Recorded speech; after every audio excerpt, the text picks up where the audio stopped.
کسی کو پین چاہیے، اس کو پین مل گیا تو بہت خوش، کسی کو جوتا چاہیے، جوتا مل گیا تو بہت خوش ہے، کسی کو اچھا کپڑا چاہیے، وہ مل گیا تو بہت خوش۔ وہ کہا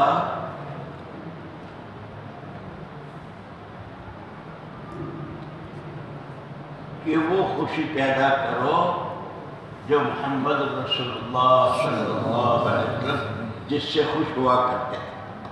آپ کہاں سے خوش ہوتے تھے؟ اچھے کپڑوں سے، اچھے کھانوں سے؟ تمہارا 3 دن تک فاقہ تھا، کھانا بھی نہیں تھا۔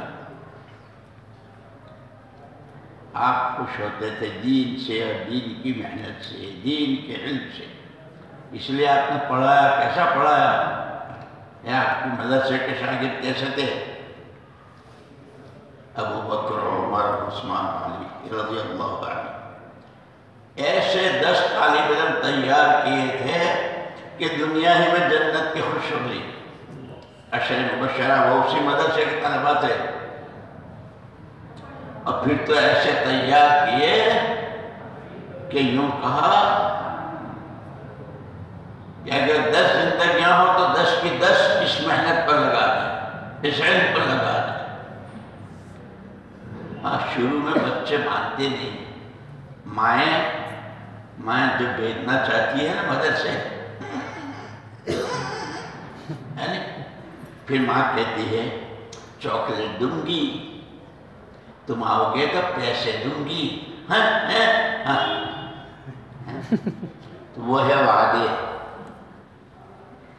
تو یہ جو بدر میں جو صحابہ کرام تھے رضوان اللہ تعالیٰ علیہ، وہ اسی مدرسے کے طلبہ تھے، وہ اسی مدرسے کے طلبہ تھے۔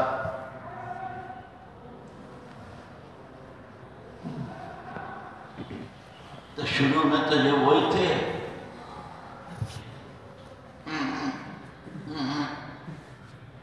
لیکن جب مزہ آیا پڑھنے کا اور مزہ آیا حضور کے پاس رہنے کا، جیسے تم کو اپنے استادوں کے پاس رہنے کا مزہ آتا ہے نا، کوشش کرتے ہو کہ استاد کی کتاب کی درسگاہ میں میں لے کے جاؤں، درسگاہ سے استاد کو لے کے میں جاؤں، ہوتا ہے نا۔ پھر صحابہ ایسے ہوئے کہ وہ کہا اب تو اس کے لیے یہ تو 7 سال 6 سال 5 سال زندگیاں لگا دی، اور ان کا شوق ہی بدل گیا۔ وہ پین اور کپڑا اور یہ اور وہ، اس سے ان کو جتنا اللہ کے دین کے لیے، دین کے علم کے لیے، علم کے عمل کے لیے اس کی محنت جو جتنا تھکتا، اس لیے ہم سے یوں کہا کن عالما او متعلما او مستمعا او محبا ولا تکن خامسا۔ 5ویں چیز مت ہونا، یا تو قرآن و حدیث کے علم والے ہونا، پڑھاؤ یا پڑھو، یا پڑھانے والے بننا، وہ عالم بننا کہ جس کا علم اور عمل ایک ساتھ، یعنی کہ جو یہ علم ہے وہ یہ عمل ہے، ایمان، اخلاق، اللہ کا خوف، نمازوں کی پابندی، جو علم ہے وہ عمل ہے کہ یا پڑھاؤ یا پڑھو۔ اور یہ نہیں کہ کم سے کم یہ دنیا جتنی بکواس کر رہی ہے اس کو مت سنو، وہ سنو جو اللہ اور اللہ کے رسول صلی اللہ علیہ وسلم کی باتیں ہیں، مستمع ہے۔ اور اس کا بھی تمہارے پاس وقت نہیں ہے تو کہا کم سے کم جو اس کو کرتے ہیں ان سے محبت کرو۔ یہ ساری دنیا کو پیغام ہے۔ اللہ نے بہت بڑا کرم فرمایا کہ ہمیں اپنے ماحول سے، اپنے گھروں سے، کہ یہ کیا ہے؟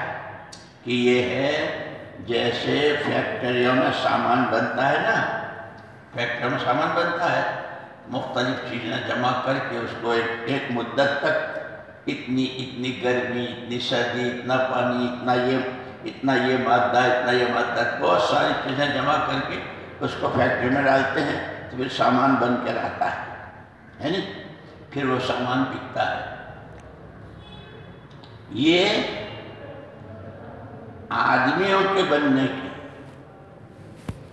آدمگر کارخانہ، شخصیت ساز کہ جہاں ابو بکر عمر بنتے ہیں، جہاں صدیقی صفات، فاروقی صفات، عمر بن جموح، سعد بن ابی وقاص، اکرمہ بن ابی جہل، عمر بن عاص، کہ جن کے ہاتھوں ملک فتح ہوئے۔ تو ملک کے فتح ہونے کا کیا مطلب؟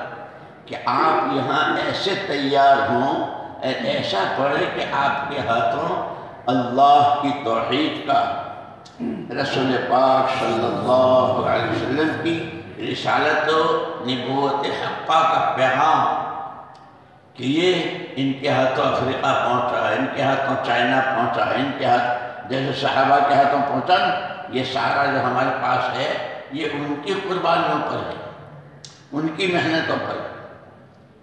یہاں تک کہ حضور اکرم صلی اللہ علیہ وسلم جب طائف تشریف لے گئے تھے تو بہت اچھی امید تھی کہ بہت سمجھدار لوگ ہیں، بات سنیں گے، سمجھیں گے، عمل کریں گے، لیکن انہوں نے تو بالکل الٹا جواب دیا۔ اتنا تو سب جانتے ہو نا کہ طائف والوں نے حضور اکرم صلی اللہ علیہ وسلم ایسا ستایا تھا، سب جانتے ہو نا، خونم خون، اور کتنا کڑوا جواب۔ لیکن یوں کہ حضور اکرم صلی اللہ علیہ وسلم کو یہ پورا یقین تھا کہ جو دین، جو شریعت، جو علم، جو ہدایت میرے ساتھ اللہ نے بھیجی ہے، آج نہیں تو کل نہیں تو پرسوں، ان کو نہیں تو ان کے پوتوں کو ماننی پڑے گی، ماننی پڑے گی۔ اس لیے وہ کہتے ہیں محنت کبھی ہوتی ہے، نتیجہ بعد میں سامنے آتا ہے۔ یہ جس وقت آپ مدرسے میں پڑھ رہے ہیں یہ محنت کا زمانہ ہے، مطالعے کے وقت میں مطالعہ، لیکن وہ مطالعہ نہیں باب مفاعلت والا۔ استاد پوچھتا ہے اے مطالعہ کیا تھا؟ واللہ طالعت، باب مفاعلت سے۔ لیکن اس نے کیا مطالعہ کیا؟ کتاب الماری میں تھی، وہ مجھے دیکھ رہی تھی، میں اس کو دیکھ رہا تھا، تو باب مفاعلت میں مشارکت ہے۔ باب مفاعلت میں حانس نہیں ہوں گا، ارے چاہے مولانا اکبر شریف صاحب مفتی ہوں، لیکن جو یوں کہہ دے کہ واللہ طالعت، تو مفتی صاحب تمہارے خلاف فتویٰ نہیں دے سکتے۔ وہ مطالعہ نہیں کرنا ہے، مطالعہ وہ کرنا ہے۔ ہمارے حضرت جی رحمۃ اللہ علیہ تھے، مولانا انعام الحسن صاحب رحمۃ اللہ علیہ، جب وہ کتاب کا مطالعہ کرتے تھے اور دونوں حضرات مولانا یوسف صاحب اور مولانا انعام الحسن صاحب رحمۃ اللہ علیہ، یہ دونوں آپس میں جب بیٹھتے تھے پڑھتے تھے، کہاں کیا ہو رہا ہے، کون آیا کون گیا، کیا کچھ پتہ نہیں۔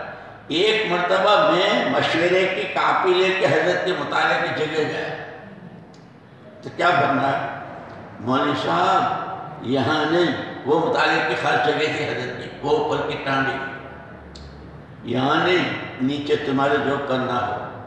یہاں تو ہم خود یہاں نہیں ہوتے، کتاب میں ایسے غرق ہو جاتے ہیں کہ جو فرمایا یہاں تو ہم خود یہاں نہیں ہوتے اور تم کو کیا کہیں۔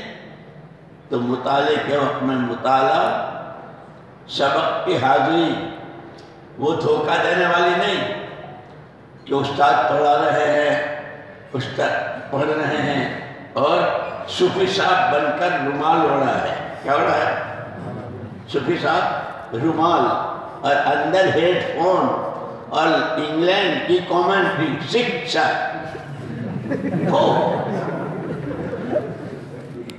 وَمِنَ النَّاسِ مَنْ يَقُولُ آمَنَّا بِاللَّهِ، یہ ہے اور تیسرا اس لیے سب سے پہلی میراث جو حضور اکرم صلی اللہ علیہ وسلم نے نبوت سے بھی پہلے 40 سال پہلے نبوت سے جو پہلی میراث دی ہے وہ صداقت اور امانت۔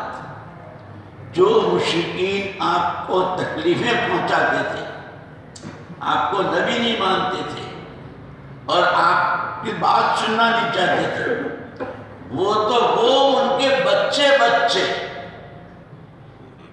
آدمی سچا ہے، آدمی امانتدار ہے، بڑی بڑی امانتیں رکھتے تھے، حالانکہ نبوت نہیں ملی تھی۔ اسی لیے حضور والا علم لینے کے لیے، اللہ والا علم لینے کے لیے سب سے پہلے یہ دو شرطیں ہیں، سچائی اور امانت داری۔ پڑھنے میں، مطالعے میں، حاضری میں، مدرسے کا جو قانون ہو اس پر عمل کرنے میں، ماں باپ کو مطمئن کرنے میں۔ ایسا نہ ہو کہ ماں باپ تو سمجھ دے کر مدرسے گیا ہے، اب پتہ نہیں راستے میں کہاں کیا ہے کہ نہیں۔ سچائی اور امانت داری یہ دو صفتیں ہیں۔ اللہ کے ساتھ بھی سچے، اللہ کے نبی کے ساتھ سچے، اللہ ہی سب کچھ اس میں سچے۔ تجھے ہی مانا، تیری ہی مانیں گے نبی پاک صلی اللہ علیہ وسلم کے ساتھ کہ آپ اللہ کے رسول برحق ہیں۔ جیسے اللہ ساری دنیا انکار کر دے تو بھی اللہ ہے، ساری امت نبی کی بات نہ مانے تو بھی نبی ہے، کہ ہمیں اندر میں اللہ رسول کے ساتھ سچے، اپنے ماں باپ کے ساتھ سچے، اپنے اساتذہ کے ساتھ سچے اور خود اپنے ساتھ سچے۔ اس لیے کہ آدمی جو سوچتا ہے، جو کرتا ہے، اس کو تو معلوم ہے کہ صحیح کر رہا ہوں کہ غلط کر رہا ہوں، اچھا کر رہا ہوں کہ برا کر رہا ہوں۔ اور پھر امانت داری۔ اسی لیے یہ کہتے ہیں صحابہ کرام رضوان اللہ تعالی علیہم اجمعین جو قیامت تک کے لیے ساری انسانیت کے رہبر اور اسی پر سب کی کامیابی، ان کو کلمہ پڑھنے کے بعد پہلا جو سبق پڑھایا تھا وہ یہی پڑھایا تھا کہ آج تم نے کلمہ پڑھا لا الہ الا اللہ محمد الرسول اللہ، اب تمہارے پاس 3 چیزیں ہیں، تمہارا وقت ہے، تمہارے پاس پیسہ ہے اور تمہاری سمجھ بوجھ۔ عقل و سمجھ ہوتی ہے نا آدمی کو، اسی سے تو سبق سمجھتے ہو، ہے نا؟ کہ یہ جان، مال اور عقل، صلاحیت، اس کلمے کے بعد یہ تمہاری اپنی ملک نہیں ہے، یہ تینوں چیزیں تمہارے پاس امانت ہے، اور امانت میں خیانت بہت بڑا گناہ ہے۔ وقت میں خیانت کی، پیسے میں خیانت کی، دماغ سے سوچنے میں خیانت کی، کہ پھر یہ امانت کیسے ادا کرے؟ کہ اس کے لیے نمونہ محمد الرسول اللہ صلی اللہ علیہ وسلم، جان وہاں، وقت وہاں، اتنا ایسے جیسے حضور اکرم صلی اللہ علیہ وسلم، مال وہاں اتنا جیسے حضور اکرم صلی اللہ علیہ وسلم نے لگایا، سوچ وہ جو حضور نے سوچا، سمجھے؟ اب اس میں جتنا ہم اس راستے سے، اور یہ چیزیں آپ کو بتائیں گے اساتذہ، حضور اکرم صلی اللہ علیہ وسلم کی راتیں کیسی ہوتی تھی، آپ کے دن کیسے ہوتے تھے، آپ گھر میں کیسے، آپ صحابہ کے بیچ میں کیسے، آپ مسجد میں کیسے، آپ اللہ کے سامنے کہ وہ اساتذہ بتائیں گے۔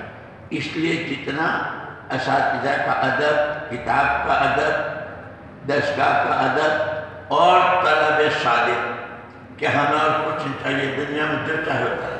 ایک مثال دوں تو تمہاری سمجھ میں آ جائے گی۔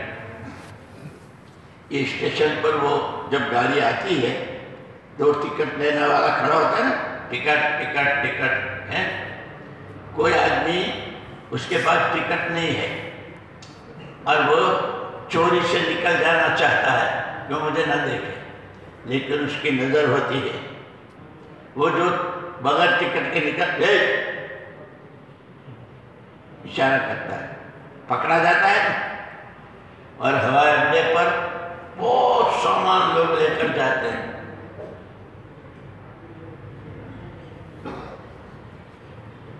ایک آدمی تو وہ افسر جو وہاں کھڑا ہوتا ہے نا، وہ بہت زور سے میرے پاس کچھ نہیں. میں کب کہتا ہوں تیرے پاس ہے؟ مشین پر رکھ دے.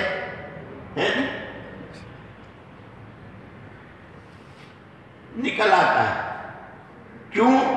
تو اس افسر کو اور وہ ٹکٹ دینے والے کو علم غیب ہے؟ اس کو علم غیب ہے؟ نہیں.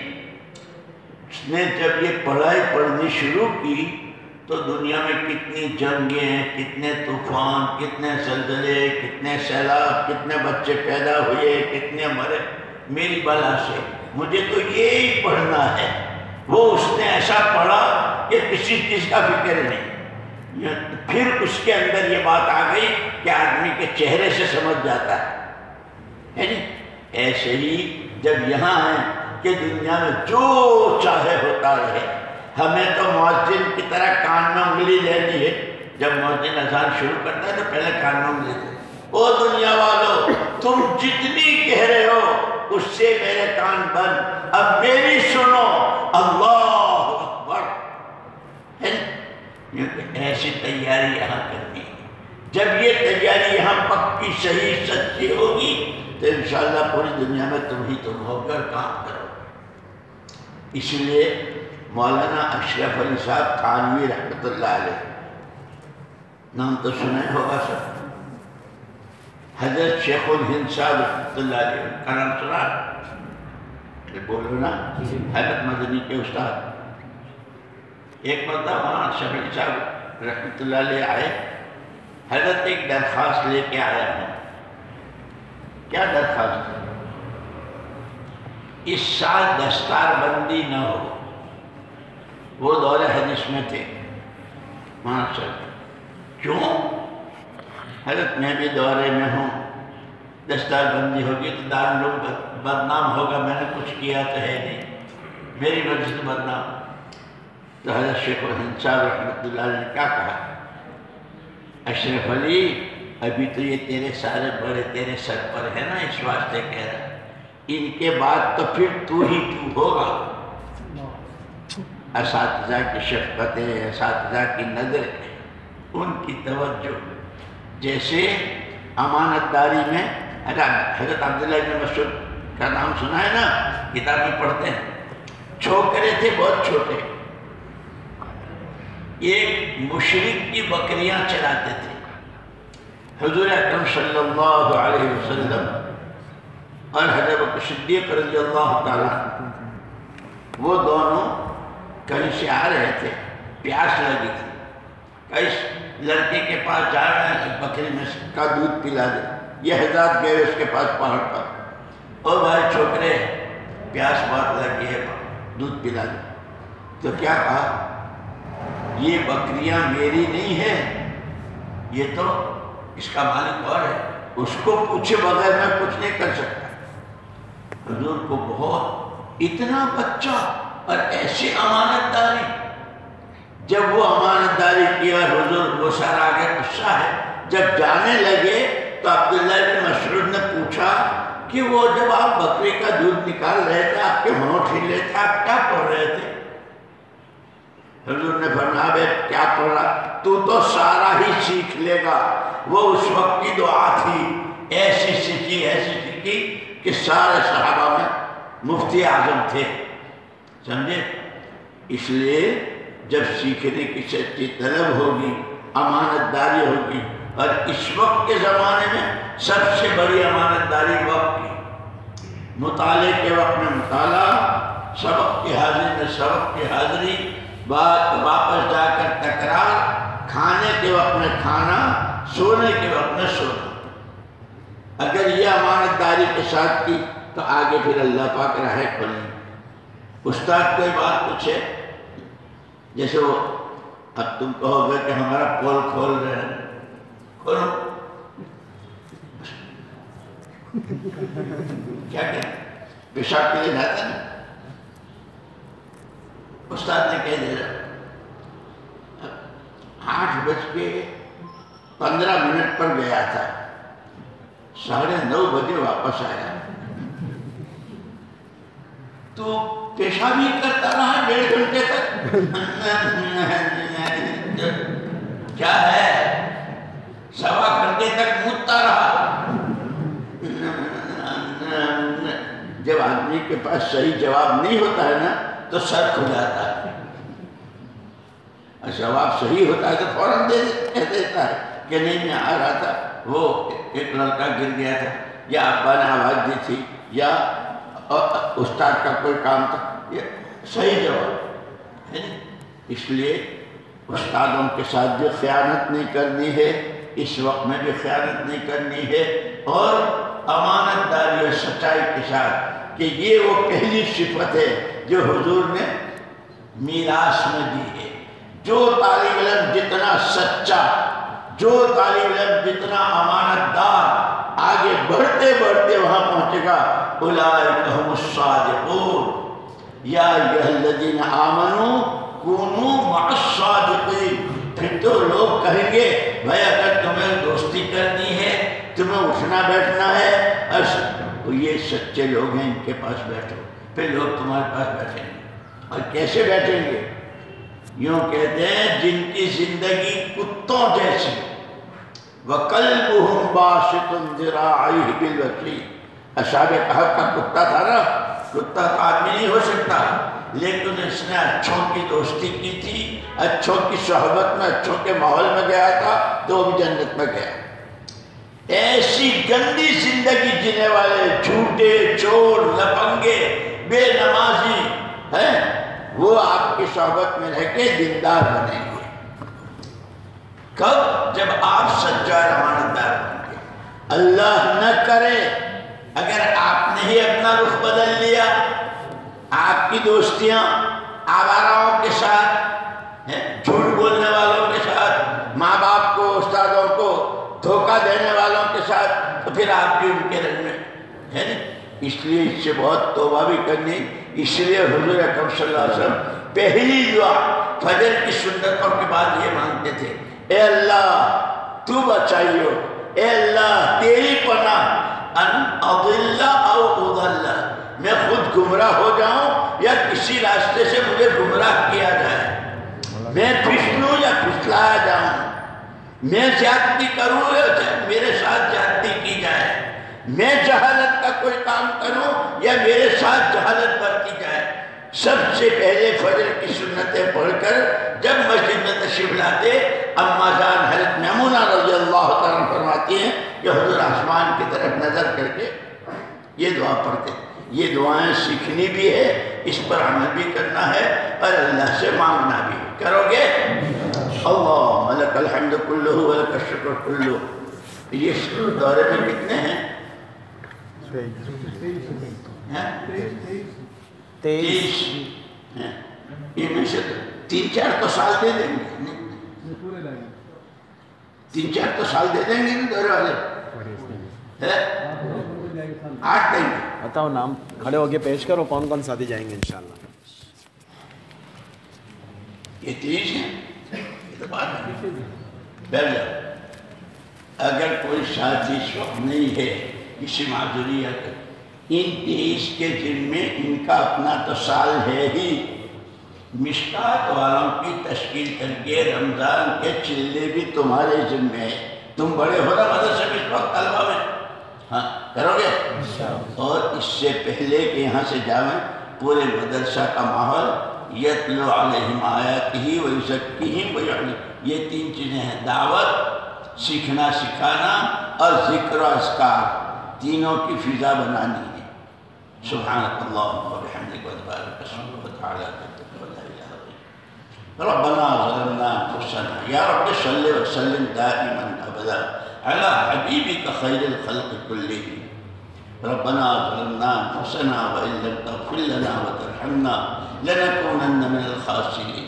اے اللہ آج تک ہم نے اور تمام مدارس کے تمام طلبہ نے اور پوری امت نے تیری دی ہوئی جان و مال و صلاحیتوں میں جو خیانت کی ہے اے اللہ اس کو معاف فرما دے، صداقت و امانت نصیب فرما دے، اور اس کے نتیجے میں صادقین کے ساتھ ہمارا حشر فرما۔